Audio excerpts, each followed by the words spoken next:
मित्रांनो, मी गौतम नारवाडे यूट्यूब चॅनलवरती स्वागत करतो। चला आज आपण बघणार आहोत राशन कार्डवरती आपल्याला धान्य किती मिळते। बघा, चला गूगल ओपन केल्याच्या नंतर आपल्याला ही वेबसाईट टाकायची आहे। वेबसाईट टाकल्याच्या नंतर आपल्याला समोरील विंडोज ही दिसेल। बघा, विंडोज ही ओपन होत आहे।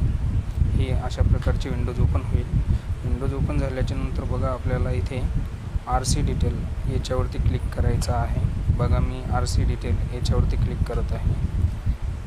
यावर क्लिक केल्याच्या नंतर आपल्याला समोरील विंडोज ही ओपन होते। बघा, RC डिटेल क्लिक केले, याच्यावर क्लिक केल्याच्या नंतर समोरील असे विंडोज ही आपल्याला दिसेल। बघा, इथे मंथ दाखवत आहे, इयर दाखवत आहे आणि RC नंबर दाखवत आहे। RC म्हणजे राशन कार्डवरील 12 अंक नंबर हे आपल्याला इथे टाकायचा आहे।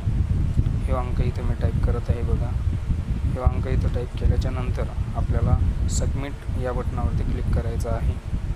बघा, मी सबमिट या बटनावरती क्लिक केल्याच्या नंतर अशा प्रकारचे त्या कुटुंबामध्ये जेवढे नाव असतील तेवढ्यांचं नाव इथे दिसत आहे। बघा, या राशन कार्डवरती 2 नावं आहेत। त्या 2 व्यक्तीला गहू आणि तांदूळ किती मिळतं हे आपल्याला इथं दिसत आहे। बघा, 1 नंबरला नाव आहे, 2 नंबरला नाव आहे आणि त्या व्यक्तीला इथे गहू आणि तांदूळ, बघा, तांदूळ हे 8 किलो आहेत आणि गहू 2 किलो आहेत। अशा प्रकारची ही माहिती आपण बघितली। धन्यवाद मित्रांनो।